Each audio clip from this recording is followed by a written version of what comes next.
उस रात उसने अपनी ही शादी में दुल्हन का हाथ छोड़ दिया और अगले ही पल उसने दूसरी लड़की की मांग में अपना खून भर दिया। पूरा मंडप चीख उठा, ये क्या कर दिया तुमने? लेकिन लड़के ने सिर्फ एक ही बात कही, आज मैं हार गया हूं, लेकिन अपने इश्क से नहीं, अपने वादे से। उधर वो लड़की जिसके माथे पर उसका खून लगा था, रो भी रही थी और मुस्कुरा भी रही थी, क्योंकि उसे पता था आज से उसकी जिंदगी शुरू नहीं बल्कि बर्बाद होने वाली है। रात के करीब 11 बजे थे। आसमान में बादल ऐसे गरज रहे थे जैसे किसी का फैसला सुनाया जाने वाला हो। शहर से दूर एक पुरानी सड़क जिस पर शायद ही कोई आता जाता था। बारिश लगातार हो रही थी। तभी एक लड़की पूरी ताकत से भागती हुई दिखाई दी। उसके पैरों में चप्पल भी नहीं थी, साड़ी जगह जगह से फटी हुई थी। सांस इतनी तेज चल रही थी कि हर कदम उसके लिए किसी पहाड़ पर चढ़ने जैसा था। वो बार बार पीछे मुड़कर देख रही थी, मानो कोई उसका पीछा कर रहा हो। अचानक उसका पैर फिसला और वो सड़क पर गिर पड़ी। घुटने छिल गए, हथेलियों से खून निकल आया, लेकिन उसने दर्द महसूस करने की भी फुर्सत नहीं ली। वो फिर उठी और भागने लगी। तभी पीछे से गाड़ियों की तेज रोशनी उसकी आंखों पर पड़ी। 4 काली एसयूवी, उनमें बैठे लोग हथियारों से लैस। भाग कहाँ जाएगी? एक भारी आवाज गूंजी। लड़की कांप गई, उसकी आंखों से आंसू बह निकले। भगवान, बस आज बचा लो। उसी पल सामने से एक सफेद कार आती दिखाई दी। बारिश के बीच उसकी हेडलाइट मानो उम्मीद बनकर चमक रही थी। लड़की बिना सोचे समझे सड़क के बीचों बीच खड़ी हो गई। कार ने जोर से ब्रेक लगाया। ची! टायरों की आवाज दूर तक गूंज गई। ड्राइवर गुस्से में बाहर निकला। करीब 30 साल का युवक, ऊंचा कद, सादा सफेद कुर्ता, चेहरे पर अजीब सी शांति, लेकिन आंखों में ऐसा आत्मविश्वास जिसे देखकर अच्छे अच्छों की नजर झुक जाए। उसने लड़की की तरफ देखा। लड़की कांपते हुए उसके पैरों में गिर पड़ी। मुझे बचा लीजिए, वो लोग मुझे मार देंगे। युवक ने पीछे देखा। चारों एसयूवी अब कुछ ही दूरी पर थीं। वो सब समझ गया। उसने केवल एक सवाल पूछा, सच बोल रही हो? लड़की ने बिना कुछ कहे अपनी हथेली उसके सामने खोल दी। उसमें एक छोटा सा चांदी का लॉकेट था, जिस पर किसी बच्ची की तस्वीर बनी थी। अगर मैं झूठ बोलूं तो मेरी बेटी की कसम। युवक की आंखें पहली बार बदल गईं। उसने धीरे से कहा, कार में बैठ जाओ। लेकिन मैंने कहा, बैठ जाओ। उसकी आवाज में ऐसा भरोसा था कि लड़की बिना एक शब्द बोले कार में बैठ गई। चारों गाड़ियां सामने आकर रुक गईं। बीच से एक आदमी उतरा, करीब 50 साल, महंगा सूट, हाथ में सोने की अंगूठियां, चेहरे पर घमंड। उसने मुस्कुरा कर कहा, लड़की हमारी है, उसे हमारे हवाले कर दो। युवक शांत खड़ा रहा। अगर न करूं? वो आदमी हंसा, फिर तुम भी नहीं बचोगे। कुछ पल तक दोनों एक दूसरे को देखते रहे। बारिश लगातार गिर रही थी। सन्नाटा इतना गहरा कि बारिश की हर बूंद सुनाई दे रही थी। युवक ने जेब से रुमाल निकाला, अपने हाथ पर गिरी बारिश पोंछी और फिर बोला, जिस इंसान को बचाने का फैसला मैं कर लेता हूं, उसे भगवान भी मुझसे पूछ कर ले जाते हैं। उस आदमी की मुस्कान गायब हो गई। नाम क्या है तुम्हारा? युवक ने जवाब दिया, आर्यन। सिर्फ एक शब्द।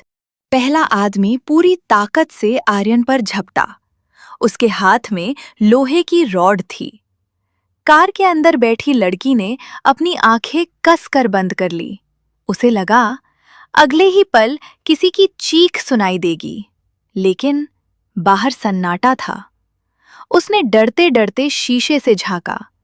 आर्यन वहीं खड़ा था, बिल्कुल उसी जगह, और वो आदमी जमीन पर पड़ा दर्द से तड़प रहा था। किसी को समझ ही नहीं आया कि हुआ क्या था। आर्यन ने बस उसकी कलाई पकड़ी, एक झटका दिया और रॉड उसके हाथ से छूट गई। बाकी 9 लोग एक साथ उसकी तरफ बढ़े। बारिश अब और तेज हो चुकी थी। बिजली चमकी और उसी रोशनी में आर्यन का चेहरा पहली बार साफ दिखाई दिया।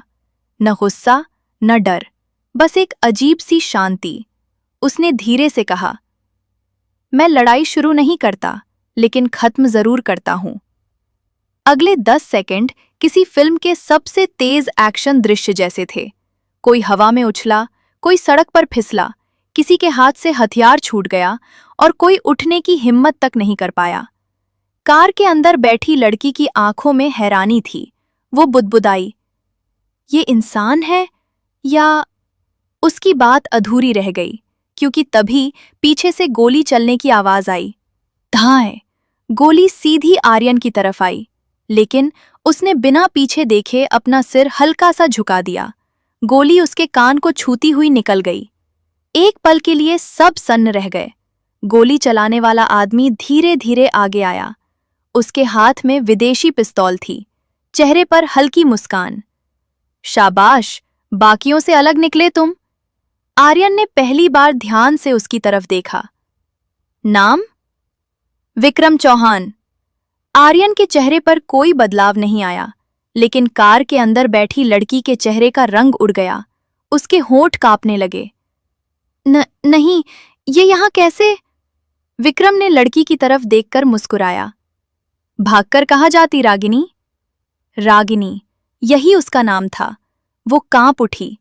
आर्यन ने पहली बार उसकी तरफ देखा। इसे जानते हो? रागिनी की आंखों से आंसू बह निकले। यही मेरी जिंदगी का सबसे बड़ा अभिशाप है। विक्रम हंस पड़ा। अभिशाप? मैंने तुम्हें सड़क से उठाकर महलों में रखा, तुम्हारी मां का इलाज करवाया, और आज तुम मुझे ही खलनायक बना रही हो। रागिनी चीख पड़ी। झूठ, सब झूठ। तुमने मेरी मां को इलाज नहीं, कैद करके रखा था। बारिश के बीच उसकी आवाज गूंज उठी। विक्रम का चेहरा अचानक कठोर हो गया। लगता है बहुत कुछ याद आ गया है तुम्हें। आर्यन ने रागिनी के हाथ में वही चांदी का लॉकेट देखा। उसने पूछा, इसमें किसकी तस्वीर है? रागिनी ने उसे सीने से लगा लिया। मेरी बेटी। आर्यन कुछ पल के लिए चुप रह गया। तुम शादीशुदा हो? रागिनी ने सिर झुका लिया। थी। बस एक शब्द, लेकिन उस एक शब्द में इतना दर्द था कि बारिश भी जैसे धीमी पड़ गई। विक्रम जोर से हंसा। बताओ इसे, तुम्हारा पति कहाँ है? रागिनी ने आंखें बंद कर लीं। मर चुका है। विक्रम ने ताली बजाई। वाह, कितना अच्छा झूठ बोल लेती हो। आर्यन ने शांत स्वर में पूछा। सच क्या है? रागिनी ने उसकी आंखों में देखा। पहली बार उसे लगा शायद यह आदमी सच में उसकी बात सुनेगा। उसने धीरे से कहा, अगर मैं आज बच गई तो सब बता दूंगी, लेकिन अगर मैं इनके हाथ लग गई तो मेरी बेटी कभी जिंदा नहीं मिलेगी। आर्यन की मुट्ठियां भीज गईं। उसे बच्चों से जुड़ी कोई भी बात भीतर तक छू जाती थी। क्यों? इस सवाल का जवाब अभी किसी को नहीं पता था। तभी आर्यन का मोबाइल बजा। स्क्रीन पर नाम चमका। माँ? उसने तुरंत कॉल उठाई। हाँ माँ। उधर से घबराई हुई आवाज आई। बेटा, तू कहाँ है? रास्ते में हूं। जल्दी आजा, आज तेरी सगाई है, सब मेहमान आ चुके हैं। आर्यन कुछ पल के लिए बिल्कुल चुप हो गया। उसे याद ही नहीं रहा था आज उसकी सगाई थी। घर में महीनों से तैयारी चल रही थी। उसकी माँ ने पहली बार उससे जिद की थी, इस बार ना मत कहना बेटा। आर्यन ने धीरे से आंखें बंद कर ली। इधर एक अनजान लड़की की जान, उधर उसकी माँ की खुशियां। दोनों में से किसे चुने? रागिनी ने उसकी आंखों में उठता संघर्ष पढ़ लिया। वो तुरंत बोली, आप चले जाइए, मैं भाग जाऊंगी। आर्यन ने उसकी तरफ देखा, फिर मुस्कुराया, बहुत हल्की सी मुस्कान। जिसे बचाने का वादा कर दिया उसे बीच रास्ते नहीं छोड़ता। उसने फोन पर सिर्फ इतना कहा, माँ, थोड़ी देर हो जाएगी। लेकिन बेटा, मुझ पर भरोसा रखो। और कॉल कट गई। विक्रम मुस्कुरा रहा था। इतनी देर से वो बस समय काट रहा था। अचानक उसने अपनी घड़ी देखी। बस, अब खेल खत्म? आर्यन ने पूछा। मतलब? विक्रम ने जेब से मोबाइल निकाला, एक वीडियो चलाया। वीडियो देखते ही रागिनी चीख उठी। एक 7-8 साल की मासूम बच्ची कुर्सी से बंधी हुई थी। उसके मुंह पर टेप लगी थी। डर के मारे उसकी आंखें सूज चुकी थीं। माँ! विक्रम मुस्कुराया। अब फैसला तुम्हारा। या तो मेरे साथ चलो या 5 मिनट बाद इस बच्ची की लाश मिलेगी। रागिनी वहीं घुटनों के बल बैठ गई। उसकी दुनिया उसकी बेटी थी। वो कांपते हुए बोली, नहीं, उसे कुछ मत करना, मैं चलती हूं। वो कार का दरवाजा खोलने लगी। तभी आर्यन ने उसका हाथ पकड़ लिया। रुको। लेकिन मेरी बेटी। आर्यन की आवाज पहले से भी शांत थी। जब तक मैं जिंदा हूं, कोई बच्चा अनाथ नहीं होगा। विक्रम हंस पड़ा। तुम अकेले हो और मेरे पास 100 आदमी हैं। आर्यन ने पहली बार उसकी आंखों में आंखें डालकर कहा, गलती यही है तुम्हारी। तुम लोगों की गिनती करते हो, मैं वजह देखता हूं। और आज मेरी वजह उस बच्ची की जिंदगी है। उसी समय दूर कहीं एक हेलीकॉप्टर की आवाज सुनाई दी। विक्रम के चेहरे की मुस्कान गायब हो गई। उसने आसमान की ओर देखा और पहली बार उसकी आंखों में डर उतर आया। आखिर वो हेलीकॉप्टर किसका था? क्या आर्यन सचमुच अकेला नहीं था? और रागिनी अपनी बेटी से मिल पाएगी या उसकी जिंदगी में अभी सबसे बड़ा तूफान बाकी था? बारिश अब भी लगातार हो रही थी। दूर आसमान में हेलीकॉप्टर की आवाज हर पल तेज होती जा रही थी। विक्रम चौहान की नजरें ऊपर टिक गईं। उसने पहली बार बेचैनी से अपने आदमियों की तरफ देखा। जल्दी, लड़की को पकड़ो! लेकिन उसके आदमी आगे बढ़ पाते उससे पहले हेलीकॉप्टर सड़क से कुछ दूरी पर बने खाली मैदान में उतर गया। हवा का तेज दबाव पूरे इलाके में फैल गया। धूल, बारिश और उड़ते हुए सूखे पत्ते। कुछ सेकंड के लिए किसी का चेहरा दिखाई नहीं दे रहा था। फिर हेलीकॉप्टर का दरवाजा खुला। 4 लोग बाहर निकले। सबके कपड़े काले, चेहरे पर अनुशासन, हाथ खाली, लेकिन चाल ऐसी कि सामने वाला बिना हथियार के भी डर जाए। उनमें से एक सीधे आर्यन के सामने अप्रोच रुका। उसने सिर झुकाकर कहा, सर, हम देर तो नहीं हो गए? रागिनी की आंखें फैल गईं। सर? विक्रम की मुट्ठियां भींच गईं। उसे समझते देर नहीं लगी।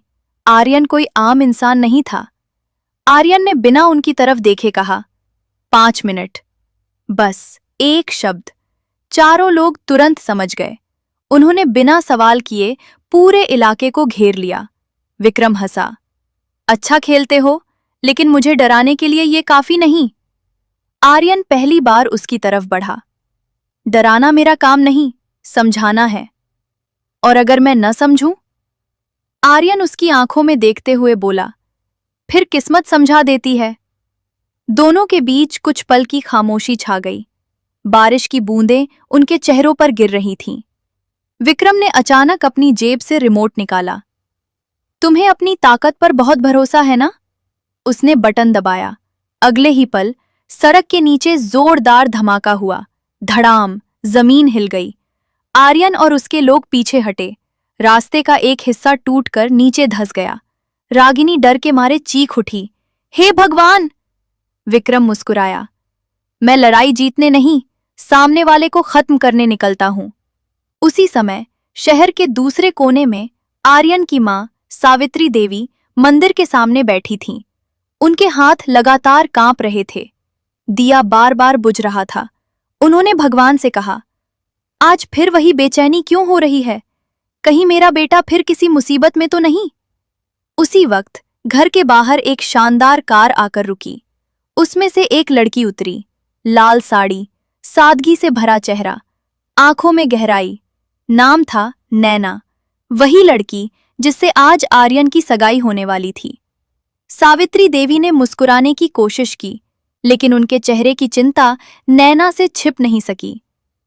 आंटी, आर्यन जी अभी तक नहीं आए? सावित्री देवी ने झूठी मुस्कान के साथ कहा। बस आते ही होंगे, नैना ने धीमे से कहा। अगर उन्हें यह रिश्ता मंजूर नहीं तो मैं किसी पर जोर नहीं डालूंगी। सावित्री देवी की आंखें भर आईं। बेटी, तू नहीं जानती, वो किसी का दिल तोड़ ही नहीं सकता। इधर बारिश में खड़ी रागिनी अचानक बोली, आर्यन? अगर आज मैं मर गई तो मेरी बेटी को बचा लेना। आर्यन ने उसकी तरफ देखा। मरने की बात मत करो। रागिनी मुस्कुरा दी। वह मुस्कान दर्द से भरी थी। आप नहीं जानते, मैं पिछले 7 साल से रोज मर रही हूं। कुछ पल बाद उसने बोलना शुरू किया। मैं एक स्कूल में संगीत सिखाती थी। मेरी दुनिया बहुत छोटी थी। पति, एक छोटी सी बेटी और मेरी बूढ़ी माँ। उसकी आंखों में पुराने दिन तैरने लगे। एक दिन मेरे पति ने विक्रम चौहान के खिलाफ अदालत में गवाही दे दी। उन्होंने सच बोला था। बस उसी दिन हमारी मौत लिख दी गई। उसकी आवाज कांप गई। मेरे पति की सड़क दुर्घटना में मौत हो गई। सबने कहा एक्सीडेंट था, लेकिन वो हत्या थी। आर्यन चुपचाप सुनता रहा। मेरी मां को उठा लिया गया और मेरी बेटी, उसे मुझसे अलग कर दिया गया। उसने अपना लॉकेट कस कर पकड़ लिया। 7 साल से मैं अपनी बेटी का चेहरा सिर्फ इसी तस्वीर में देख रही हूं। उसकी आवाज टूट गई। रागिनी की बातें सुनते सुनते आर्यन की आंखों के सामने भी एक पुराना दृश्य घूम गया। एक छोटी बच्ची जो सड़क किनारे रो रही थी। उसकी छोटी उंगलियां किसी का हाथ पकड़ने की कोशिश कर रही थीं। फिर एक जोरदार धमाका और सब कुछ आग में बदल गया। आर्यन की सांसें तेज हो गईं। उसके साथ आए आदमी ने धीरे से कहा, सर, आप ठीक हैं? आर्यन ने आंखें बंद कर लीं। हाँ, लेकिन वो ठीक नहीं था। उसका अतीत, जिसे उसने वर्षों से दफन कर रखा था, आज फिर जिंदा हो गया था। विक्रम ने मुस्कुराकर ताली बजाई। बहुत इमोशनल कहानी है। फिर उसने अपने आदमी की तरफ इशारा किया। उस आदमी ने एक टैबलेट आर्यन की तरफ बढ़ाया। स्क्रीन पर लाइव वीडियो चल रहा था। एक गोदाम, बीच में कुर्सी और उस पर बंधी हुई छोटी सी बच्ची। उसकी आंखें लगातार रो रही थीं। तभी एक नकाबपोश आदमी बच्ची के पास गया। उसने चाकू उसकी गर्दन के पास रख दिया। रागिनी पागलों की तरह चीख उठी।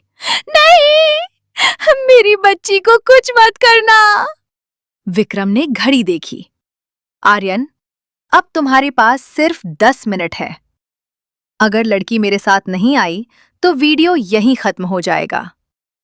आर्यन ने स्क्रीन पर बच्ची को देखा, फिर रागिनी की तरफ देखा और फिर अपने साथी की तरफ मुड़ा। कबीर? जी सर। लोकेशन ट्रेस हुई? कबीर मुस्कुराया। जी, 3 मिनट पहले। विक्रम का चेहरा पहली बार बदल गया। क्या? कबीर ने टैबलेट उसकी तरफ घुमा दिया। स्क्रीन पर नक्शा खुला। लाल निशान सीधे उसी गोदाम पर चमक रहा था जहां बच्ची कैद थी। आर्यन ने पहली बार हल्की मुस्कान दी। अब खेल बराबरी का है विक्रम। लेकिन उसी क्षण आर्यन का फोन फिर बजा। इस बार स्क्रीन पर कोई नाम नहीं था, सिर्फ एक नंबर। उसने कॉल उठाई। उधर से एक बूढ़ी औरत की कांपती आवाज आई। आर्यन बेटा, मैं रागिनी की मां बोल रही हूं। मेरे पास सिर्फ 1 मिनट है। विक्रम ने अचानक धाएं गोली चलने की आवाज आई। फोन जमीन पर गिर गया और आखिरी बार सिर्फ एक चीख सुनाई दी। बेटा, भागो, वो तुम्हें भी। कॉल कट गई। बारिश और तेज हो गई। आर्यन की आंखों में पहली बार गुस्सा नहीं, आग दिखाई दी।